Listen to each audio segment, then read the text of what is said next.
नमस्कार। फिर से हाजिर हूँ एक नई कहानी के साथ में। मैं हूँ राज। आप देख रहे हैं हाईवे 33। दोस्तों, आज की जो कहानी है वेस्ट बंगाल की है। ये कहानी हमें भेजे हैं, उनका नाम है जितेंद्र। जितेंद्र जी उत्तर प्रदेश बलिया डिस्ट्रिक्ट के रहने वाले हैं। और ये जो इनके साथ कहानी बनी थी, घटना हुआ था, वो 2004 की बात है। आइए चलते हैं उस घटना में। लेकिन दोस्तों, अगर आप इस चैनल पर पहली बार जुड़े हैं और अभी तक इस चैनल को आपने सब्सक्राइब नहीं किया है तो दोस्तों जल्दी से कर लीजिए और साथ में बेल आइकन को ज़रूर दबाइएगा ताकि वीडियो का नोटिफिकेशन सबसे पहले आपके पास पहुंचे, आप मेरी कोई वीडियो मिस न कर पाएँ।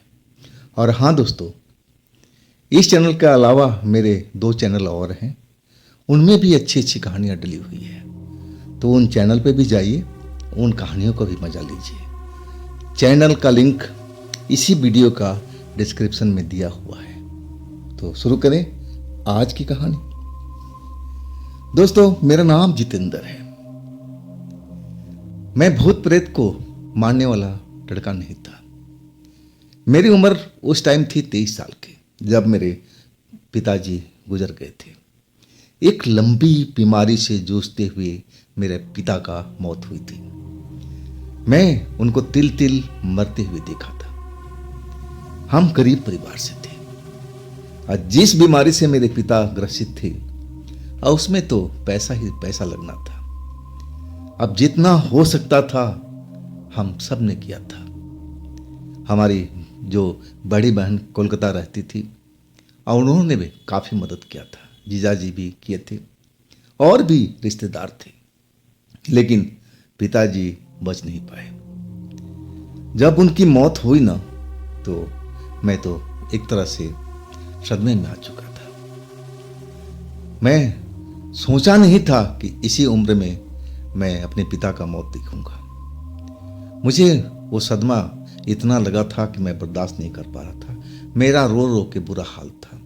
सबसे बुरा हाल तो मेरी माँ का था, वो तो रोई जाती थी। लेकिन अब संसार का नियम है, जो आता है वो जाता ही है। और धीरे धीरे हम इस सदमे से उबरने की कोशिश करने लगे। जब पहली बार मुझे कुछ ऐसी चीज का आभास हुआ था, वो हमारे घर के अंदर ही, जिस चारपाई पर मेरे पिताजी बीमारी से ग्रसित लेटे रहते थे, उसी घर में एक रात मैं पानी पीने के लिए उठा। उस घर का दरवाज़ा हमेशा खुला ही रहता था, क्योंकि उसमें दरवाज़ा था ही नहीं, सिर्फ चौखट लगा हुआ था। और जो हमारे पिताजी की चारपाई होती थी बिल्कुल सामने लगी होती थी, आंगन से दिखता था पूरा। अब मैं पानी पीने के लिए उठा तो रात के करीब 12 साढ़े 12 बजे का टाइम होगा।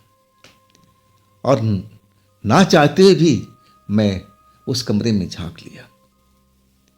जैसे ही झांका, जो जिसमें पिताजी रहते थे, चारपाई पर सोते थे, अब मुझे लगा कि मेरे पिताजी उसी चारपाई पर अभी भी लेटे हुए हैं, वैसे ही कपड़ों में जैसे पहले लेटा करते थे। अब तो मेरे कदम जहां थे, मैं पानी पीने के लिए जा रहा था, मैं अपनी प्यास को भूल गया। मेरे कदम रुक गए और ना तो मैं चीख सका, ना किसी को बुला सका। एकदम जैसे लगा कि मेरा दिमाग एकदम कंफ्यूज हो गया, सन पड़ गया है। मैं सोच ही नहीं पा रहा था, बस एक टक अपने पिताजी की चारपाई की तरफ देख रहा था और देख रहा था कि मेरे पिताजी उसी चारपाई पर आज भी लेटे हुए, जब उनको मरे हुए कम से कम 2-2.5 महीना बीत चुका था। मैं आश्चर्य में था, ये कैसे हो सकता। एक मन में खुशी भी थी, अरे मेरे पिताजी तो वापस आ गए, मैं यही सोच रहा था। लेकिन जब मेरा सदमा टूटा ना, तो मैं तो हैरान रह गया था।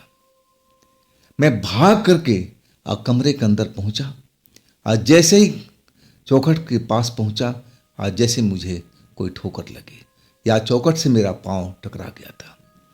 मैं औंधे मुंह उसी चारपाई के पास जा गिरा, यूं कहे कि चारपाई के ऊपर ही जा गिरा जिस पर पिताजी लेटे हुए थे। लेकिन आश्चर्य जब हुआ, जब उस चारपाई पर मैं गिरा, तो जब मैं अपने देखा कि मैं पिताजी के ऊपर गिर गया, और तब मुझे एहसास हुआ कि वो खाली चारपाई है, वहां पर मेरे पिताजी बिल्कुल नहीं है। अब तो मैं डर कर कांप गया था। मैं चिल्ला पड़ा था तो मेरी माँ भी आ गई, और एक आध जो घर के सदस्य थे, चाचे वगैरह भी रहते थे, और वो लोग भी अब मेरा नाम लेकर जितेंद्र जितेंद्र, क्या हुआ बेटा, क्या हुआ बेटा। और सारे लोग आंगन में आ गए। मैं उसी चारपाई पर अभी भी, मेरी माँ दौड़ के आई, कहने लगी, जितेंद्र इस चारपाई पर तुम क्या कर रहे हो, ये तो तुम्हारे पिताजी की चारपाई है।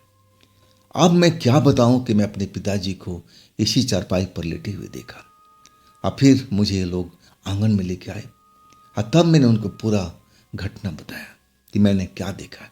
लेकिन मेरी किसी बात पर घर वालों ने यकीन नहीं किया।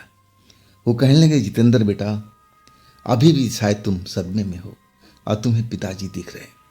यही बात है बेटा, कहीं मरे हुए लोग वापस आते हैं? नहीं बेटा, नहीं, ऐसा नहीं हो सकता। जरूर तुम्हारा मन का भ्रम होगा और कुछ नहीं होगा। लेकिन ये मेरा मन का भ्रम नहीं था। मैंने अपने खुली आंखों से साफ साफ अपने जो चारपाई थी उस पर पिताजी को लेटे हुए देखा था, सांस लेते हुए देखा था।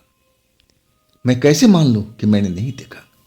लेकिन जब घर के परिवार के सदस्य कहने लगे कि बेटा ऐसा मत बोलो, तुम्हारे पिताजी कोई भूत प्रेत नहीं बने हैं, अब तुम अपने पिताजी का बदनाम मत करो। वो एक आत्मा थे, पवित्र आत्मा, और वो स्वर्ग में गए बेटा। आज के बाद अपने पिताजी के बारे में ऐसे सोचना भी मत, नहीं तो गांव के लोग ना जाने क्या क्या बोलेंगे। और सही में जो हमारे माँ, चाची, चाचा जिनका कहना था वो बिल्कुल सत्य था। मुझे भी बाद में समझ में आया कि जो कुछ मैंने देखा था, हो सकता है मैंने देखा हो, लेकिन इसको मुझे बाहर में किसी को नहीं बताना है, नहीं तो लोग क्या क्या बात बनाएंगे, क्या क्या बोल सकते हैं, मुझे अच्छी तरह से जानकारी थी। और उसके बाद उस घर में मुझे पिताजी कभी दिखाई नहीं दिए। अब पिताजी के गुजरने के बाद हमारी माली हालत तो पहले ही खराब थी, घर का खर्च भी चलना मुश्किल हो गया था। कर्जे में हम लोग पहले ही थे पिताजी के इलाज में। अब तो हमें कोई कर्जा दे करके राजी नहीं था। अब मैं 23 साल का नौजवान था, जितना पढ़ना लिखना था वो तो पढ़ चुका था। अब तो हमारे माँ का औकात नहीं था कि मुझे पढ़ाए। तब मैंने खुद ही सोचा कि क्यों ना मैं अपना कोई नौकरी करूं, शहर में जाऊं, कोई काम करूं और अपने परिवार को जो खर्चा पानी है उसका प्रबंध करूं। कर्जा भी तो देना है, कई तरह का अब घर के ऊपर कर्जा बना हुआ था, वो भी तो चुकाना है, उनका भी तकादा आ रहा था। मैं अपनी बात अपनी माँ को बताया कि माँ, मेरा तो सोच ऐसी है कि मैं शहर जाऊं और कोई काम करूं ताकि घर का खर्च चल पड़े और जो कर्जे वाले का कर्जा धीरे धीरे करके हम लोग चुका दें। कब तक हमारे दरवाजे पर आकर शोर मचाते रहेंगे, आखिर देना तो है ही है उनका कर्जा। माँ तो पहले मना करने लगी कि नहीं बेटा, अभी तेरी उम्र नहीं हुई है, अभी तो इतना बड़ा नहीं हुआ है कि शहर में जा कर के अकेले रहेगा, कैसे खाएगा, कैसे पिएगा। आज तक तू कहीं बाहर में अकेले रह नहीं पाया। नहीं बेटा, माँ तो माँ ही होती है, वो तो कभी नहीं चाहती कि मेरा बेटा अकेले कहीं पर जाए। वो बिल्कुल मना कर रही थी।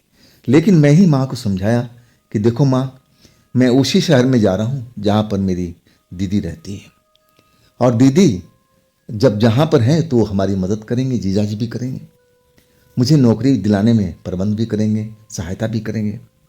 तो उसी शहर मैं बंगाल में ही चला जाता हूँ। अब जब दीदी का नाम लिया तब माँ को थोड़ा जो था गुस्सा कम हुआ मेरे ऊपर में, नहीं तो काफ़ी गुस्से में लग रही थी। नहीं, जाना नहीं, जाना नहीं है, चाहे कुछ भी हो जाए। लेकिन जब दीदी के बात मैंने छेड़ा तब उनका गुस्सा शांत हुआ और कहने लगे कि दीदी के घर पे ही जाना, कहीं और मत जाना। आखिरकार मैं कोलकाता निकल चुका था।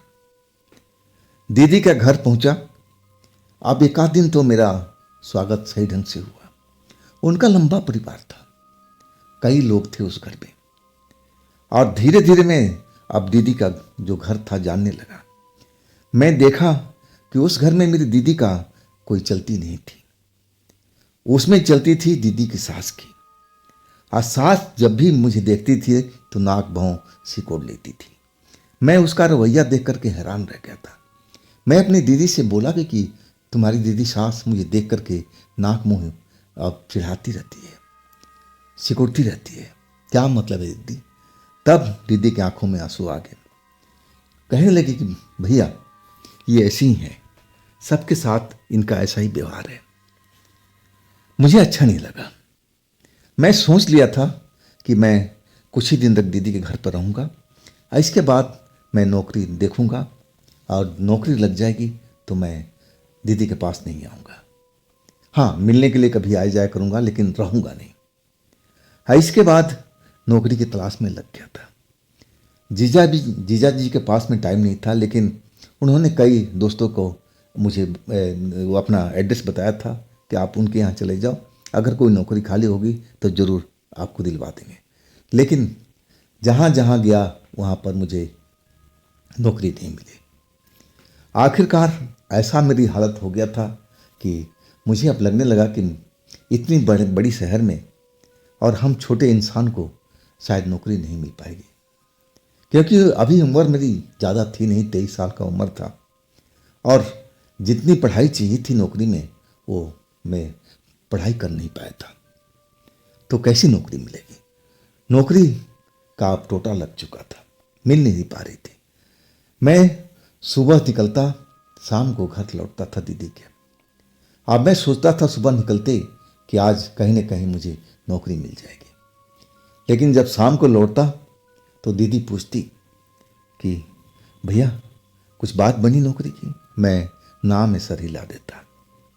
दीदी उदास हो जाती थी। आखिरकार अब मैं अपने मन में फैसला कर लिया था कि अब शायद इस शहर में शायद मुझे नौकरी नहीं मिलेगी, मुझे अपने गांव निकल जाना चाहिए। कब तक मैं दीदी के ऊपर बोझ बना रहूँगा, और उनकी सास तो ऐसी ही है। अब फिर सोचा कि आज आखिरी बार एक बार शहर का चक्कर लगा लेता हूँ। अगर नौकरी मिल गई तो ठीक है, नहीं तो अगले दिन अपने गांव की तरफ निकल जाऊंगा और उधर ही कोई छोटा मोटा मैं काम करूंगा। यही सोचा था मैं अब शहर में निकल गया नौकरी की तलाश में। जगह जगह भटकते भटकते मैं एक कोठी के पास पहुंचा। प्यास लगी हुई थी, बड़ी सी कोठी थी और चौकीदार भी बैठा हुआ था। मुझे प्यास लगी, मेरा मुंह सूख रहा था। अब मैं चौकीदार से आग्रह किया कि भैया आपके पास पानी हो तो मुझे पानी पिला दो, बहुत प्यास लग रही है। चौकीदार का भाषा हमारे गांव के साइड का ही था। तब मैंने उससे पूछा कि भैया क्या आप हमारे ज़िले के हो? तब वो खुश हो गया, बोला हाँ हाँ बिल्कुल आप ही के ज़िला का। यहाँ पर कैसे आना हुआ? कहाँ कहाँ रहते हैं आप? क्या करते हो? कई तरह का सवाल पूछने लगा। अब मैंने सारी दुखड़ा उसको बताने लगा कि भैया मुझे एक नौकरी की तलाश है और नौकरी की तलाश में मैं भटक रहा हूँ। तब वो सोचते हुए कहने लगा, अरे भाई इस सेठ को भी एक अब आदमी की तलाश थी, चलो मैं पता करता हूँ, अगर वो नौकरी खाली होगी तो मैं तुम्हें दिलवा दूंगा। लो पानी पियो और तुम यहीं पर बैठो गेट पर, मैं जा रहा हूँ सेठ जी के पास में अंदर और आता हूँ बात करके। अगर वो नौकरी अगर किसी को नहीं दिए होंगे तो नौकरी तुम्हें जरूर मिल जाएगी। मैं इतना तो सिफारिश कर ही सकता हूँ अपने ज़िला वालों के लिए। मैं उनकी बात सुनकर के चौकीदार साहब का आत्मा प्रसन्न हो गया। मैं सोचने लगा कि अभी भी इंसानियत जिंदा है और देखो जान न पहचान बस एक जिला की बात है और कैसे हमारी मदद के लिए तैयार हो गए। पानी पी करके मैं गेट पर सुस्ताने लगा। चौकीदार साहब अंदर गए।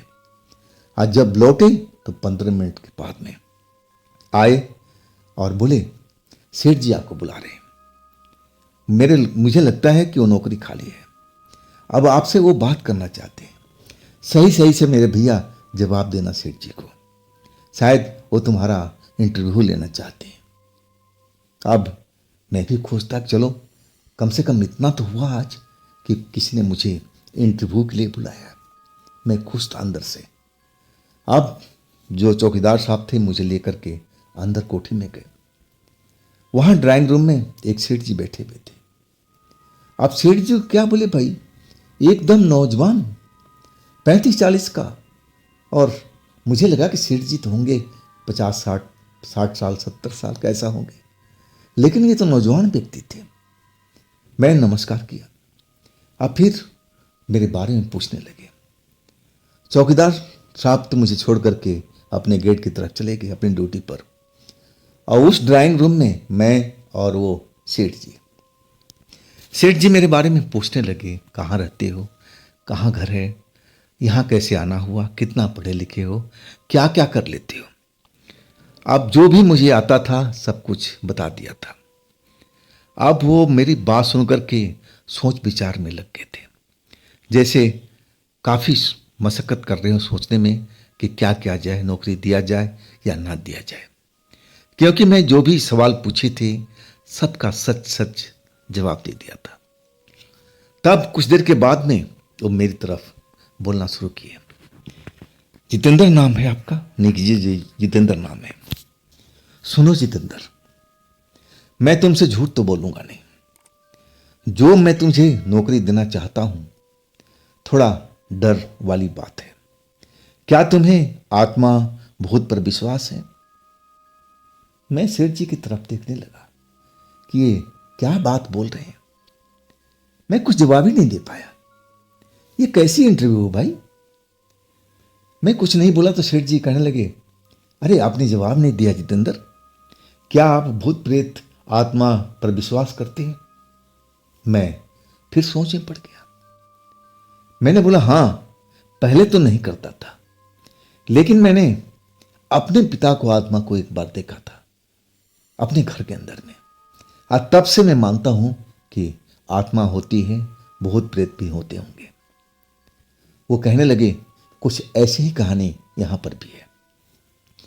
मैं तुम्हें जिस कोठी में भेज रहा हूं उस कोठी में एक आत्मा रहती है। उस आत्मा की तुम्हें रखवाली करनी है। अब मेरा माथा ठनक गया। अरे भाई, आत्मा का रखवाली मैं कैसे करूंगा? ये कैसे हो सकता है? मैं एकदम चौंक गया था।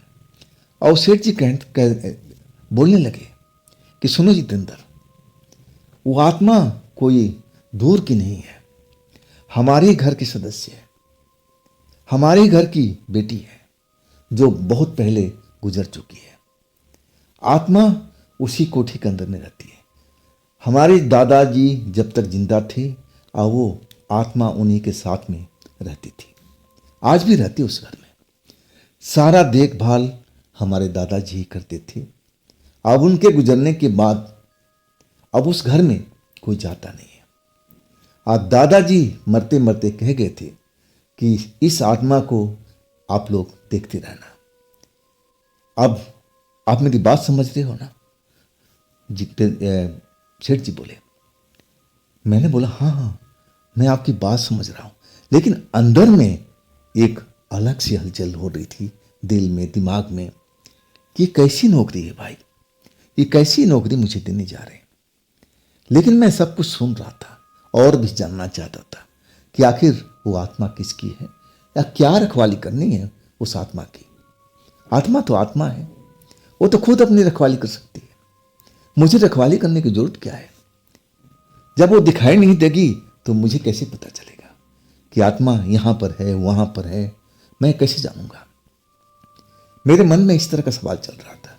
और वो सेठ जी बोलते जा रहे थे कि सुनो जितेंद्र, अब मैं जो बता रहा हूं ना, जब तक मेरे दादाजी जिंदा थे और तब तक उस आत्मा को देखभाल करते थे, अब उसी कोठी में रहते थे। लेकिन मरते टाइम उन्होंने अब हमारे घर वालों से बोला था कि इस आत्मा को इसी कोठी में अब रहने देना, इस आत्मा को कोई कष्ट ना हो, इस चीज का ध्यान रखना, ये भी हमारी घर की बेटी है। अब मैं उनकी बात सुन करके हैरान था। कहने लगा मैं कि सेठ जी, आपने ये नहीं बताया कि वो जो बेटी थी वो आत्मा कैसी बनी। तब वो सेठ जी कहने लगे कि ये पुरानी बात है, अब किसी की एक्सीडेंट में मौत होगा तो वो आत्मा ही बनेगा, भूत ही प्रेत बनता है अकाल मौत होने पर। शायद यही हुआ होगा उस बहन के साथ में। अब बताओ, मैंने तुम्हें सही सही बता दिया, क्या उस कोठी में तुम रह पाओगे, उस आत्मा को देखभाल कर पाओगे? मैं अब सेठ जी की तरफ देख रहा था। अब मन में अलग सी हलचल हो रही थी, दिमाग काम नहीं कर रहा था। दिमाग कह रहा था कि इस घर से निकल जाओ, अपने घर गांव लौट जाओ, ये भली कैसी नौकरी है। मेरा मन हिचक रहा था। शायद मेरी मनोदशा वो सेठ जी समझ पा रहे थे। और तब उन्होंने कहा कि जितेंद्र, इस नौकरी में तुम्हें इतना पैसा दूंगा ना कि तुम्हारी सोच से अलग होगा। अब मैं सेठ जी की तरफ देखने लगा कि कितना पैसा देंगे। तब शायद वो समझ गए कि मैं पैसे के लालच में फंसने वाला हूँ। और तब उन्होंने बताया कि मैं इतना पैसा दूंगा कि तुम शायद कभी कल्पना भी किया होगा। अब फिर उन्होंने बताया कि मैं तुम्हें लाखों रुपए दूंगा, सिर्फ 3 महीना उस कोठी में रहना है और उस आत्मा की देखभाल करनी है। और देखभाल कैसे करनी वो आत्मा तुम्हें खुद बता देगी, क्या चीज का जरूरत है, क्या करना है, सब कुछ। अब बदले में 3 महीना तुम्हें वहां पर रहना है और उसके बदले में लाख रुपए में मैं तुम्हें दूंगा। बोलो मंजूर है? अब मैं हैरान था। मैं तो इस शहर से जा रहा था अब अपने गांव। मैं तो एक छोटी मोटी नौकरी की तलाश में था, जो मुझे नौकरी मिल जाए तो मैं अपने घर का खर्चा चला पड़ा, कर्जे जो लिए हुए हैं उनको वापस कर पाऊँ। और नौकरी मुझे जो मिली ये तो लाखों रुपए की नौकरी थी, वो भी 3 महीने के लिए, मात्र 1 लाख रुपए। मैं तो एकदम हैरान था। मेरे तो घर का कर्जा चुकाने के बाद भी काफी पैसा बचता। मैं खुश था। मैं सोचा कि चलो कर ही लेते हैं। आज जब मैं अपने पिताजी को देखा हूं, उनकी आत्मा को देखा हूं, तो शायद उसी तरह की आत्मा होगी उस लड़की की। अब जैसे पिताजी मुझे दिखाई पड़े थे कुछ पल के लिए, तो ऐसे ही लड़की कभी दिखाई पड़ जाएगी। कुछ बोलना होगा तो हमें बोल देगी। अब उससे क्या डरना, जैसे मैं अपने पिता से नहीं डरा था तो इस आत्मा से भी नहीं डरूंगा, देखी जाएगी। अब पैसे की लालच मेरे अंदर आ चुकी थी। मैं उस पैसे को कमाना चाहता था। 3 महीने की नौकरी में मुझे अब 1 लाख रुपए मिल रहा है, तो कौन भला छोड़ना चाहेगा, वो भी उस जमाने में। तो मैंने तो हाँ बोल दिया। अब सेठ जी के चेहरे पर अब खुशी झलक रही थी। अब कहने लगे कि देखो जितेंद्र, मैं तुम्हें झूठ नहीं बोलूंगा। वो जो आत्मा है ना, आज तक किसी का नुकसान नहीं पहुंचाई है। अब मैं आशा करता हूं कि वो भी तुम्हें नुकसान नहीं पहुंचाएगी, लेकिन ध्यान रखना होगा उसका। मेरी बात समझ रहे हो ना? मैं बोला हाँ हाँ, मैं सब कुछ समझ गया। अब पैसे के अंदर मेरी लालच आ चुकी थी। अब बस मैं आंख बंद करके उस नौकरी को करना चाहता था, पैसा मैं लेना चाहता था। और सेठ जी बोले कि देखो, मैं कुछ पैसे एडवांस दूंगा और जब तुम्हारे 3 महीने हो जाएंगे तो मैं सारा पैसा तुम्हें दे दूंगा। तुम्हें कोई इतराज तो नहीं है? मैं बोला नहीं नहीं, मुझे कोई इतराज नहीं है। आप चाहो तो कुछ पैसा मुझे एडवांस में दे दो और बाकी पैसा जो है बचा हुआ अब 3 महीने के बाद में दे देना। लेकिन मैं बोला 3 महीने के बाद क्या आत्मा उस घर से चली जाएगी जिस घर में मैं नौकरी करने जा रहा हूं? तब वो सेठ जी थे, कहने लगे नहीं, नहीं जाएगी। अगर तुम चाहो तो अपना काम बढ़ा सकते हो, आगे नौकरी कर सकते हो, लेकिन पहले 3 महीना करके तो देखो। अगर तुम्हें जमता है तो आगे भी कर लेना, फिर हम आगे की बात आगे कर लेंगे। अभी तो इतना करके देखो। मैं तो अब बहुत खुश था। करी 3 महीना मैं कर लिया तो 1 लाख मिला, फिर 3 महीना करूंगा फिर 1 लाख मिलेगा। मैं तो लाख लाख रुपए गिनते जा रहा था कि कितने लाख मिलेंगे मुझे साल भर के अंदर में, मैं तो लखपति बन जाऊंगा। मैं तो बहुत खुश था उस नौकरी को पा करके। और मैं अब सेठ जी से कहने लगा कब से नौकरी करनी है? तब वो कहने लगे आज ही से लग जाओ। चलो, मैं ड्राइवर को भेजता हूँ और तुम्हें उस कोठी में पहुँचा देगा। वहाँ पर हर चीज़ तुम्हें मिल जाएगा, किचन में हर चीज़। खाना बनाना आता है? मैं बोला हाँ, दाल रोटी तो बना ही लेता हूँ, इतना तो मुझे आता है। बोले सब कुछ है किचन में, जाकर अपना खाना बनाना है और जो भी करना है अब खुद ही करना है।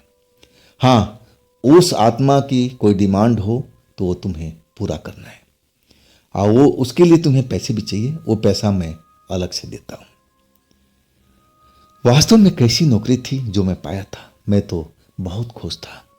मैं तो एक तरह से अमीर बनने जा रहा था उस नौकरी को पा करके। ड्राइवर ने मुझे अब उस कोठी में ले गया और रास्ते भर मेरी तरफ देख करके अब कभी मुस्कुरा रहा था और कभी चुप हो जाता था। आखिरकार मैंने पूछ ही लिया, ड्राइवर भैया, कभी आप मुझे देख करके मुस्कुरा रहे हो और कभी खामोश हो जाते हो, क्या तुम्हारे अंदर कोई बात चल रही है तो मुझे बताओ ना। तब वो सर हिलाने लगा, अरे नहीं भैया नहीं, मैं तो ऐसे ही देख रहा था, आप इसको बुरा मत मानना। लेकिन मैं जान रहा था कि ड्राइवर कोई बात है जो मुझे बताना तो चाहता है, शायद मालिक के डर की वजह से बताना नहीं चाहता। लेकिन लाख रुपए जहां मिलनी हो तो छोटी मोटी बात को दरकिनार भी किया जाता है। अब इतना तो खतरा हम मोल ले ही सकते हैं, और वही मैंने खतरा अब मोल ले लिया था। अब हम कोठी पहुंच गए थे। ड्राइवर ने सब कुछ बता दिया। मैं देखा पुराने ढंग की कोठी बनी हुई थी और कोठी में कम से कम 6 कमरे थे। उसमें ड्राइंग रूम भी था और गाड़ी का रखने का पार्किंग भी बना हुआ था। उसमें सर्वेंट क्वार्टर भी था उसमें बना हुआ। मतलब इस कोठी में पहले चहल पहल रहती होगी। आखिर ये लोग इस कोठी को छोड़ करके नई कोठी में क्यों आ गए? मैं अब उस कोठी में पहुंच करके सोच रहा था कि इस आत्मा से डर करके और ये जो सेठ हैं यहां से भाग तो नहीं गए। अब यही सब मेरे मन में ख्याल आ रहा था। लेकिन लाख रुपए का जब करारे करारे नोट मुझे दिखाई देने लगे अपने सपनों में, तो मुझे लगा कि नौकरी बहुत बढ़िया है। आखिरकार ड्राइवर सारा काम बता करके अब वो जा चुका था। उस कोठी में मैं अकेले था और आज मेरी पहली रात थी उस कोठी के अंदर में। मैं सारा कमरा, एक एक कमरा अब पूरी देख आया। हर कमरा में लग रहा था कि साफ सफाई होता है। अब साफ सफाई कौन करता है अब तो अगले दिन पता चलेगा। लेकिन कोई कमरा गंदा मुझे नहीं दिखा। हाँ, जो बिस्तर लगे थे वो भी साफ सुथरा थे, बेड पर वो भी साफ सुथरा। जो सोफा लगा हुआ था पुराने जमाने वाला, वो भी बिल्कुल नेट एंड क्लीन, साफ सफाई में बिल्कुल सब कुछ सही था। कहीं पर गंदगी का अंबार मुझे दिख नहीं रहा था, जबकि उस कोठी में काफ़ी दिनों से कोई रहता नहीं था। तो आखिर ये सब कैसे होता होगा? चलो, कल शायद कोई आता होगा घर के सफाई करने के लिए, मैंने यही सोचा था। अब मुझे भूख भी लग रही थी। अब रात भी हो चुकी थी। अब आसपास में भी बहुत सारी कोठी थी, लेकिन थोड़ी थोड़ी दूरी पर। अब वो जो जगह था मुझे लग रहा था कि बहुत महंगी जगह है। अब रईसों की ये एक तरह से रहने वाली जगह है। यहाँ पर तो आम लोग रहते नहीं होंगे।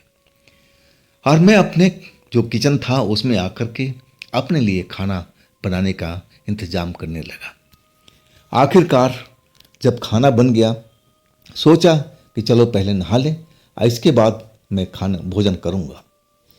मैं बाथरूम में गया नहाने के लिए, और जैसे नहा कर किचन में आया तो जो मैंने खाना बना कर रखा हुआ था अपने लिए, वो खाना एक तरह से था ही नहीं।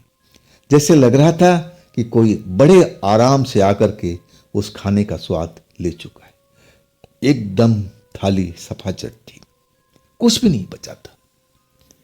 मैं हैरान था, उस थाली को ढक करके गया था।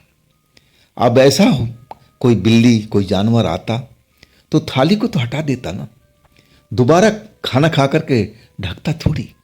लेकिन ऐसा लग रहा था किसी इंसान ने उस खाने का स्वाद लिया है, भोजन किया है, और खाने के बाद दोबारा से जिसे मैंने ढका हुआ था और वैसे ढक दिया है, जब उसमें कुछ भी नहीं बचा था।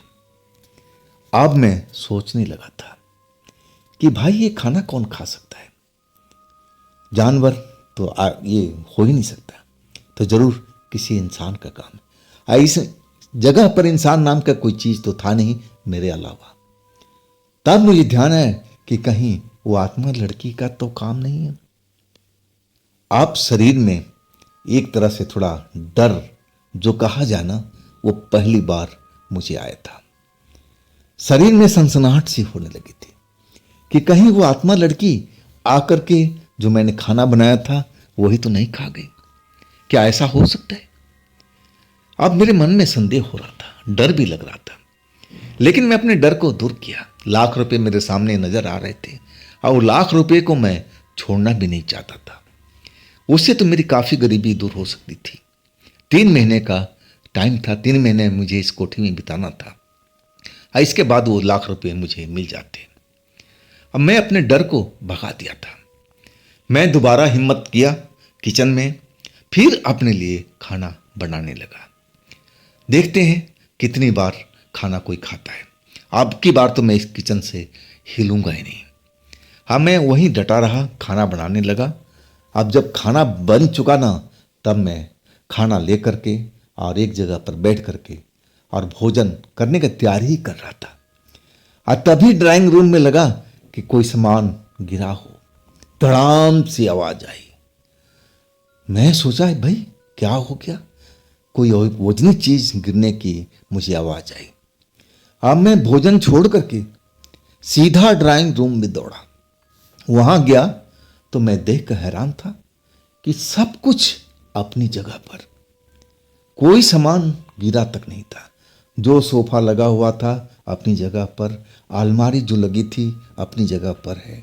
तो ये धड़ाम से आवाज किस चीज की आई थी? अब तभी मुझे ध्यान है, अरे मैं अपना खाना छोड़ के आ गया। अब दौड़ा जहां पर मैंने खाना रखा था और देखा कि थाली तो वैसी है, लेकिन जब नजदीक पहुंचा तो थाली में कुछ था ही नहीं। मतलब फिर माल गायब हो चुका था। अब तो मुझे 100% यकीन हो गया कि इस घर में जो आत्मा है वो भूखी है, काफी भूखी है भाई।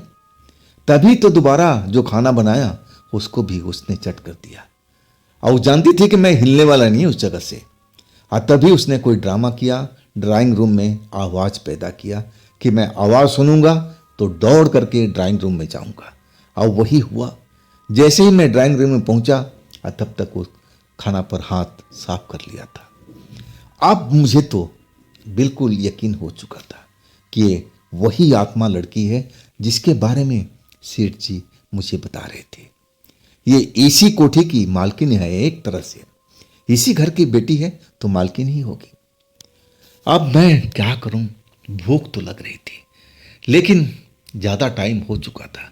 अब तो आधी रात होने वाली थी, लेकिन भूख के आगे मुझे कुछ भी सूझ नहीं रहा था। मैं सोचा कि चलो अब ऐसा कुछ नहीं बनाऊंगा, जो भी बनेगा फटाफट बना करके आज चट कर जाऊंगा।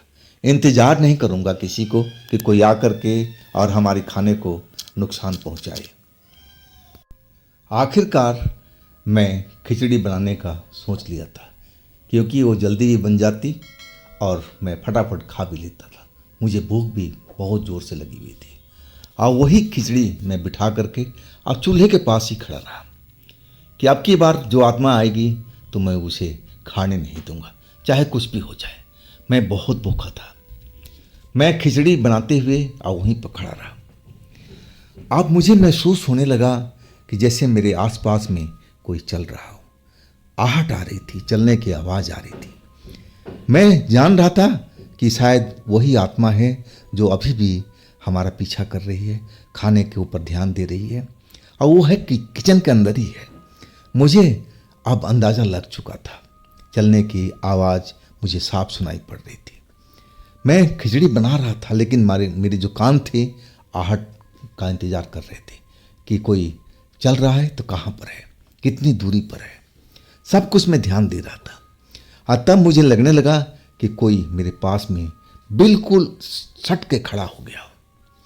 जैसे सांसों की आवाज़ आती है ना, कोई दूसरा इंसान आकर के आपके बगल में खड़ा हो जाए, वैसे ही मुझे सांसों की आवाज़ सुनाई पड़ रही थी। और मैं तो एकदम घबरा गया। इतनी नज़दीक की मामला था कि मुझे डर लगने लगा। मैं सोचा कि बस खिचड़ी कैसे बन जाए, अब मैं इसको ले करके अब जहाँ पार्किंग है वहाँ चला जाऊँगा और वहीं खाना खाऊँगा। अब मैं इस आत्मा को खाने नहीं दूँगा, मैं बहुत भूखा हूँ, चाहे कुछ भी हो जाए।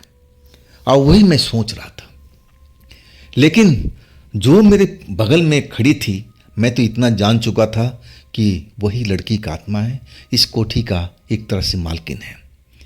और मैं खिचड़ी में कलछी चला रहा था, जल्दी पकने का प्रयत्न कर रहा था कि जल्दी से पक जाए और मैं लेके पार्किंग के अंदर पहुंच जाऊं।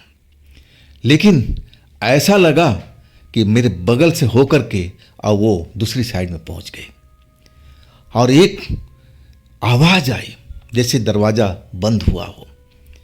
अब मुझे लगा कि जो बाहर का मेन गेट है किसी ने बंद कर दिया है। खिचड़ी मैं छोड़ करके अब बाहर भागा तो देखा वाकई में जो लकड़ी का बड़ा सा गेट था अब किसी ने बंद कर दिया, ताकि मैं अब उस घर से बाहर पार्किंग में ना निकल पाऊँ। ये सारा खेल उसी लड़की का आत्मा का था और वो चाह रही थी कि मैं इस जगह से ये भोजन लेकर के बाहर ना जाऊं। भाई कितनी भूखी है आत्मा। मैं हैरान था, डर भी लग रहा था, लेकिन अभी तक उसने मुझे कोई नुकसान नहीं पहुंचाया था। मैं अपने पिता को आत्मा को साफ साफ देखा था, चारपाई पर लेटे हुए, और वो भी मुझे कोई नुकसान नहीं पहुंचाए थे। मैं तो उनके ऊपर गिर भी पड़ा था। मैं सोचा कि आत्मा तो ऐसी ही होती है, अब मुझे क्या नुकसान पहुंचाएगी। अब फिर मैं खिचड़ी के पास में आया, खिचड़ी अभी भी खदक रही थी और फिर करछी से चलाने लगा। तभी ऐसा लगा कि फिर वही आत्मा आकर के मेरे बगल में खड़ी हो गई हो। मुझे साफ सांसों की आवाज़ सुनाई पड़ रही थी। अब मुझे रहा नहीं गया, मैं बोल ही पड़ा कि देखिए मैडम, मैं जान चुका हूँ कि आप कौन हैं और आप भूखी भी हैं, तो आप मुझे बता सकती थी कि आपको भी भोजन करना है तो मैं ज़्यादा बना देता। आप तो मेरे बनाए हुए भोजन को आपने चट कर लिया। देखिए मैं खिचड़ी बनाया हूँ, अगर आपको खाना हो तो आप मुझसे कह दीजिएगा, मैं आधा निकाल के आपको दे दूँगा, आधा मैं खाऊँगा, मैं भी बहुत भूखा हूँ। अब इतना ही बोला था, तभी लगा जैसे कोई हंसा हो। हंसी की आवाज़ लड़की की साफ साफ मुझे सुनाई पड़ी। अब फिर दौड़ती हुई कोई जैसे गलियारे के साइड में चल दिया हो और हंसते हुए, खिलखिलाते हुए कदमों की आवाज़ मुझे साफ सुनाई पड़ रही थी। अब वो लड़की जो आत्मा मेरे पास में किचन में खड़ी थी, अब गलियारे से होते हुए शायद किसी कमरे में चली गई। अब मुझे अंदाज़ा लग चुका था। अब मुझे उस वक्त डर भी नहीं लगा था। जब मैं उससे बोल रहा था ना, तो मुझे डर भी नहीं लग रहा था। मैं जानता था कि ये मुझे क्या नुकसान पहुंचाएगी। आखिरकार खिचड़ी पक गई। अब मैं 2 जगह पर उस खिचड़ी को निकाला, एक थाली में उस आत्मा के लिए और एक अपने लिए। अब मैं चिल्ला के बोला कि मैडम, खिचड़ी बन चुकी है, अगर आपको भोजन करना है तो आप किचन में आ सकती हैं। मैं अपना खाना लेकर के आप जा रहा हूँ दूसरी जगह पर। मैं अपना हिस्सा उठाया और चल पड़ा। मैं अब खाना खाना चाहता था, किसी झंझट में पड़ना ही नहीं चाहता था, और वही मैंने किया। जब मैं भोजन कर लिया, वापसी किचन में आया कि बर्तन रख दूं, साफ़ कर दूं, और जैसे ही किचन के अंदर पहुंचा तो वो भी खिचड़ी जो थी साफ़ हो चुकी थी। और तब मुझे लगा कि हाँ, वो आत्मा बहुत भूखी है, शायद काफ़ी दिनों से उसने भोजन तक नहीं किया है। अब तो मैं इतना समझ गया था कि ये मुझे नुकसान तो पहुंचाएगी नहीं। हाँ, इसको भोजन से ही मतलब है, इतना तो मैं जान चुका था। अब मैं जब भी खाना बनाऊंगा तो डबल खाना बनाऊंगा, आधा अपने लिए और आधा उस आत्मा के लिए, और वो मुझे फिर परेशान नहीं करेगी। अब मैं संतुष्ट था कि चलो, अब डरने की कोई बात नहीं है। 3 महीना इस कोठी में इस तरह ही बिता लूँगा, और इसके बाद जो पैसा मिलेगा सीधा मैं अपने गांव निकल जाऊंगा, और जो भी कर्जा उर्जा है अब मैं दे दा करके अब फिर सोचूंगा, माँ से बात करूंगा, अगर माँ आने देगी तो मैं इसी जगह पर आ जाऊंगा। अब इस आत्मा को तो मैं जान चुका हूँ, अब इससे तो मुझे डर भी नहीं लग रहा है। अब इसके बाद जो भी मेरा बिस्तर था, जिस रूम में मैं सोना चाहता था, उस रूम में आ गया। कोठी तो बिल्कुल खाली पड़ी थी, जहाँ आप सोना चाहो सो सकते हो, बैठना चाहो बैठ सकते हो, लेकिन मैं अपना सुविधा अनुसार कमरे का चूज किया था और उसी कमरे में आ गया, बिस्तर पर आ करके लेट गया। मुझे नहीं मालूम था कि जिस कमरे में मैं आ करके लेटा हूँ वो बिस्तर उसी आत्मा का है। अगर मुझे जानकारी होती ना तो उस कमरे में मैं जाता ही नहीं। ये मेरा दुर्भाग्य था। अब मैं तो भोजन कर चुका था, नींद भी आ रही थी, थकान दिन भर की थी, तो मैं कब गहरी नींद में चल गया अब मुझे मालूम भी नहीं पड़ा। जब मुझे एहसास हुआ कि मेरे बगल में कोई सोया हुआ है, अपनी बाहों में मुझे भर रखा है, तब मेरी आँख खुली। जैसे ही आँख खुली ना, एक क्षण के लिए मैं देखा कि मेरे बगल में एक खूबसूरत लड़की लेटी हुई है। आंखें उसकी भूरी भूरी, बिल्कुल बिलोरी आंखें, बाल काले काले, लंबे लंबे बाल। सुंदर लड़की, सुशील लड़की मुझे दिखाई पड़ी और अगले पल वो गायब हो चुकी थी। सही मायने में उस वक्त देख करके मैं डर के मारे सिहर चुका था कि मैं किसी आत्मा के साथ, वो शायद वही लड़की होगी, उसके साथ मैं सो रहा था। क्या चाहती है वो? अब मैं सही मायने में उस वक्त तो बहुत डर चुका था कि वो आत्मा मेरे साथ में क्यों सोना चाहती है। तब मैं उठ करके खड़ा हुआ और तब मुझे ध्यान आया कि कहीं ये जो जिस घर में सोया हूँ, जिस कमरे में सोया हूँ, जिस पलंग पर मैं लेटा हूँ, शायद उसी आत्मा का तो नहीं है, और तभी वो इस जगह पर आई होगी। मैं सोचा चलो आप इस जगह को छोड़ देते हैं, दूसरे कमरे में चले जाते हैं, वहीं जाकर सो लेंगे। डर अभी भी लग रहा था। उस लड़की को मैं पहली बार देखा था, बिलोरी आंखें वाली लड़की, सुंदर लड़की, और देखने में उम्र कोई ज़्यादा नहीं था, 20-25 साल की होगी वो। जो मैं एक पल देख पाया था उस लड़की का शकल सूरत, तो मुझे इतना ही लगा, गजब की सुंदर थी वो। अब मैं उस कमरे से बाहर निकल गया और दूसरे कमरे में जा कर के एक बिस्तर पर अब लेट गया। लेकिन अब मुझे डर लग रहा था, नींद नहीं आ रही थी डर के कारण। अब मैं सोच रहा था कि मैं लेटूं, कहीं वो लड़की फिर मेरे पास में ना आ जाए, लेकिन कब तक जागता रहता। कुछ देर के बाद मुझे लगा कि मुझे गहरी नींद आ रही है, आंखें भारी भारी होने लगी और एक खुशबू सी मुझे महसूस हुई, जैसे किसी लड़की ने अब परफ्यूम लगा रखी हो। और इसके बाद मैं देख ही नहीं पाया, मैं सो चुका था, गहरी नींद में जा चुका था। जब मेरी आँख खुली ना तो सुबह हो चुकी थी और मैं अपने आप को देख करके एकदम हैरान था, क्योंकि मेरे शरीर पर अब लेस मात्र का कपड़ा बचा ही नहीं था। सारा कपड़ा मैं खोल करके जैसे सोया हुआ हूँ। ये कैसे हो सकता है भाई? अब मैं एकदम सही मायने में तो मैं डर चुका था। मैं अब सब कुछ समझ चुका था कि जो कुछ हुआ है मेरे साथ में ना, उसी लड़की का ये करतूत है, जो उस घर की आत्मा है, जो उस घर की बेटी है, ये सब उसी ने किया हुआ है। तो क्या क्या है मेरे साथ में, मुझे तो कुछ भी मालूम नहीं, मुझे तो कोई होश ही नहीं था। तो ये सब क्या मजाक में किया है? क्या मुझे डराने के लिए किया है? मेरे शरीर से सारे कपड़े उसने उतारे हैं। सही मायने में मैं डर चुका था उस रात में। जब सुबह हुई जागा तो मेरी हालत ख़राब थी। अब मैं सोच रहा था कि करूं क्या करूं मैं, ये आत्मा अब मेरे से क्या चाहती है। अब अपने दिल की बात कहूं किससे, उस घर में मेरे अलावा तो कोई था ही नहीं। सुबह हो चुकी थी और मैं अनमने भाव से किचन में गया, यानी कि सुबह मुझे चाय पीने की आदत थी और वही मैं अपने लिए चाय बना रहा था। और तभी बाहर का दरवाज़ा कोई पीटने लगा, मेन गेट का। जब दरवाज़ा का भड़बड़ाहट की आवाज़ सुनाई पड़ी तो मैं बाहर भागा, मेन गेट के पास पहुंचा और तब वहाँ पर एक अधेड़ व्यक्ति कह सकते हैं, वैसे मुझे दिखाई पड़ा। और मैं जब उसको देखा तो पूछ बैठा कि जी बताइए आप कौन। तब वो कहने लगा कि मैं पड़ोस से गुजर रहा था, इधर ही आया था। पहले मैं इस कोठी में काम किया करता था। अब मुझे लगा कि इस घर में मेन गेट पर ताला बंद नहीं है, तो कोई ना कोई तो अंदर होगा। और तभी मैं आवाज़ देने लगा, तो क्या आप इस घर में नौकरी कर रहे हो? मैंने बोला जी मैं ही नौकरी कर रहा हूँ। वो पूछा कब से? मैंने बस कुछ ही आप मान के चलो कल ही आया हूँ मैं यहाँ पर। अब वो कहने लगा कि भाई आपसे एक बात पूछूं, बुरा तो नहीं मानोगे? मैं समझ गया कि क्या पूछना चाहता है। इतना तो मुझे अंदाजा हो चुका था, क्योंकि वो बता रहा था कि मैं इस कोठी में पहले काम किया करता था, तो शायद इसको मालूम ही होगा। अब मैं बोल उठा कि हाँ आप पूछिए क्या पूछना चाहते हैं।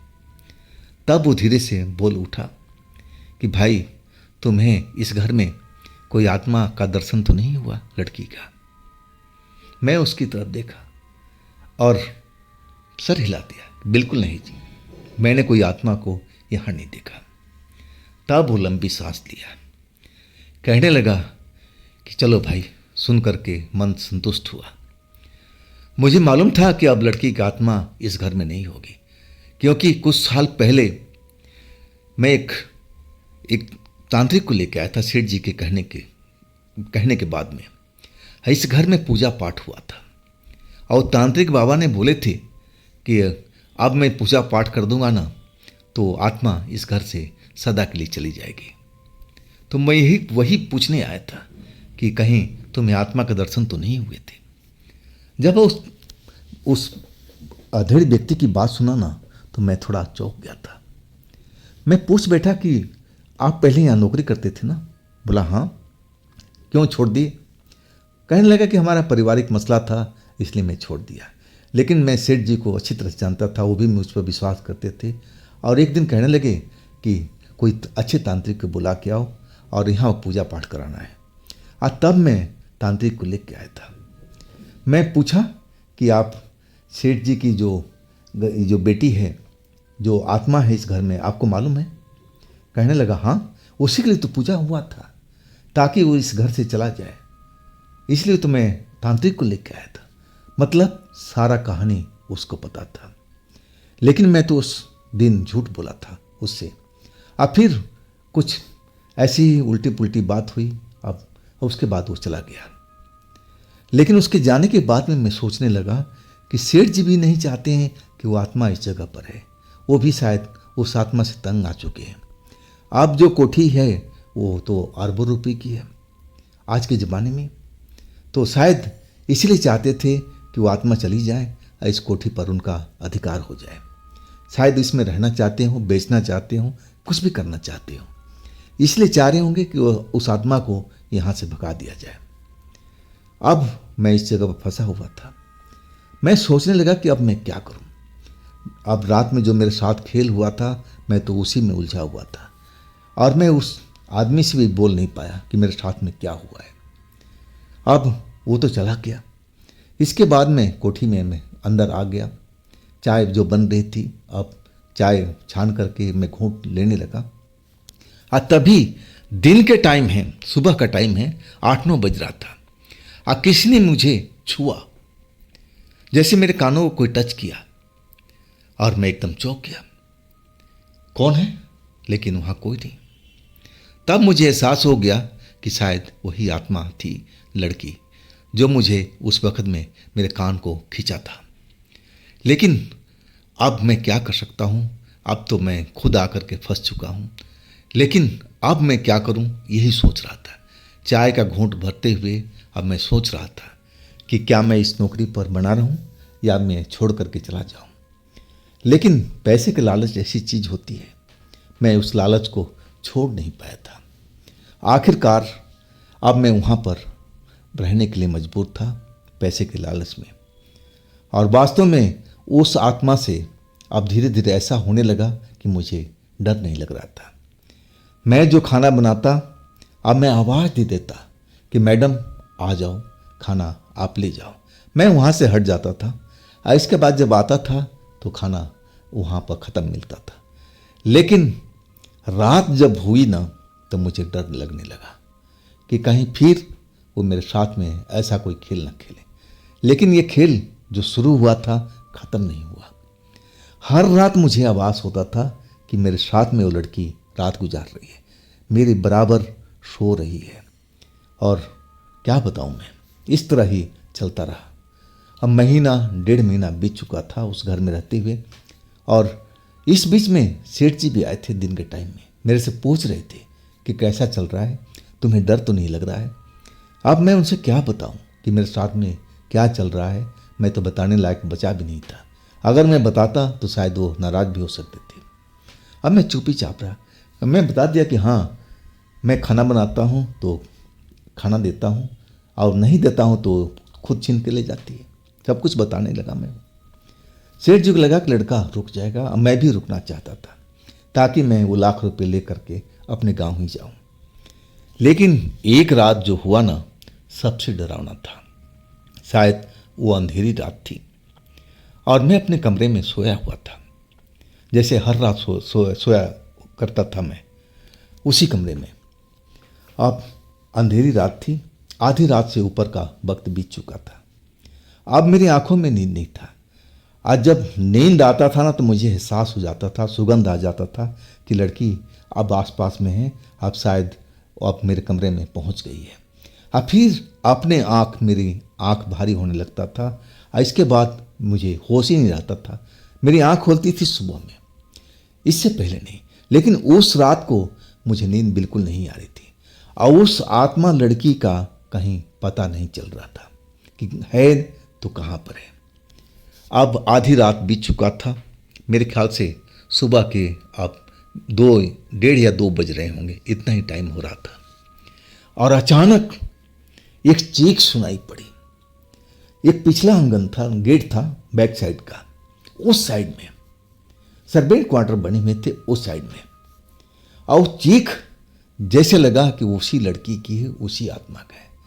तो इसको कौन सी चीख, इसको कौन डरा सकता है, इस आत्मा को। मैं अब बिस्तर पर जो लेटा हुआ था उठ के खड़ा हो गया। मुझे लगा कि मुझे जा करके देखना चाहिए। चीख जो थी अब बहुत जोर जोर से आने लगी थी उस लड़की की। आवाज़ तो मैं पहचान चुका था। जब मैं पिछले दरवाजे की तरफ भागा तो मैं देख करके हैरान रह गया। जहाँ कदम मेरे आगे बढ़ रहे थे एकदम से जम चुके थे। मैं देख रहा हूँ कि वो लड़की सजीव सामने में खड़ी है गेट के पास में। और वहाँ पर 3 काले काले लंबे लंबे लोग मुझे नजर आ रहे और सबकी आंखें लाल लाल दिखाई पड़ रही है। देखने में ही कोई शैतान भूत आत्मा लग रहे थे। इतने बुरा बुरा उनकी आंखें और शकल था। मैं तो देख करके ही डर चुका था। और लड़की चीख रही थी, वो कह रही थी मुझे छोड़ दो, मुझे छोड़ दो, तुम लोग जाओ यहाँ से, मुझे यहाँ पर रहना है, मुझे इस जगह से जाना नहीं है, तुम लोग चले जाओ, मैं तुम्हारे साथ नहीं जाऊँगी। तुम मुझे क्यों ले जाना चाहते हो, मैं अपने घर में रहना चाहती हूँ। लेकिन उस लड़की का हाथ पकड़ करके वो खींच रहे थे, ज़बरदस्ती उसको ले जा रहे थे। लेकिन वो लड़की बिल्कुल नहीं जा रही थी।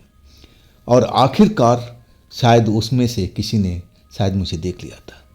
एक भर्राई आवाज़ सुनाई पड़ी। देखो वो लड़का शायद देख रहा है।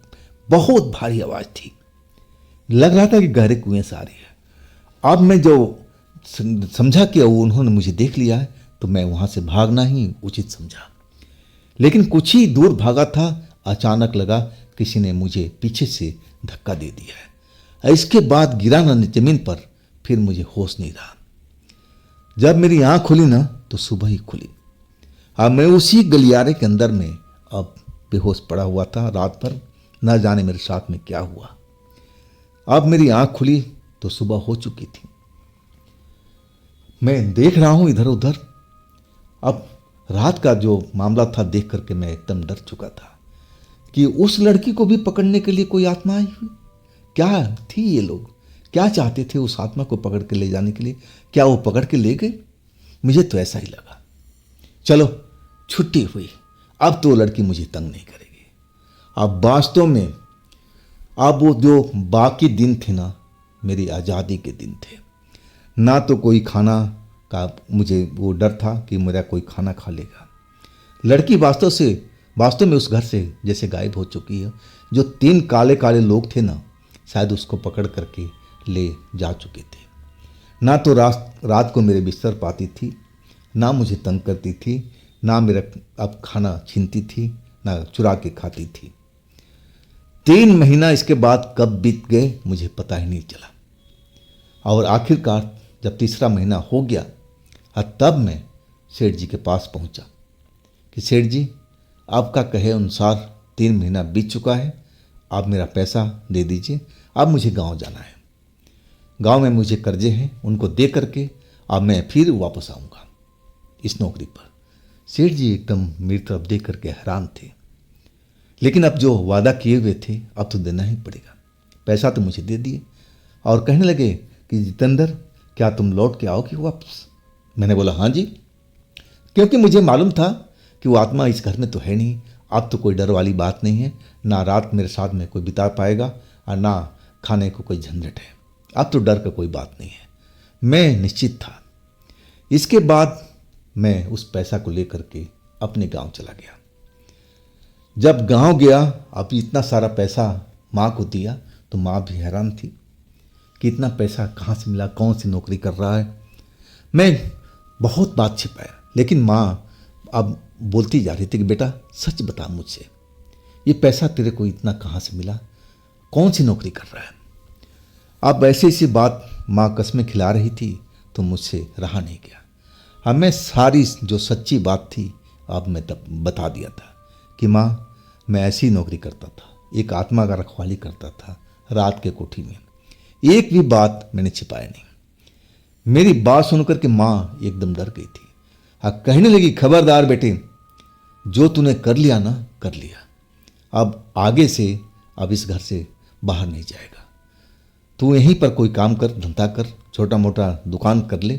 अब तेरे पास तो पैसा आ ही गया, लेकिन शहर जाने नहीं दूंगी। और वैसे ही मेरी माँ ने किया। लेकिन कुछ महीनों के बाद जब मैं छोटा मोटा धंधा किया, धंधा नहीं चल रहा था। तब मैं सोचने लगा कि मुझे उसी जगह पर जाना चाहिए। 3 महीने में लाख रुपए मिल जाएंगे, क्या बुरा है। अब तो आत्मा भी उस घर में नहीं है, शायद आत्मा को कोई शैतान पकड़ के ले गए। अब तो मुझे वहाँ कोई रोकने टोकने वाला भी नहीं है। और सेठ जी मेरा इंतजार भी कर रहे थे, लेकिन डर था माँ का कि वो जाने देगी कि नहीं जाने देगी। तो दोस्तों, ये जो आगे की कहानी है ना, वो मैं कल लेके आऊँगा। कहानी लंबी है तो थोड़ा कल तक इंतज़ार ज़रूर कीजिएगा। और दोस्तों, मेरे दूसरे चैनल पर भी जाइए और उनमें अच्छी अच्छी कहानी डली हुई है, उसका भी मज़ा लीजिए। उसका लिंक डिस्क्रिप्शन में है। और फिर हम कल मिलते हैं।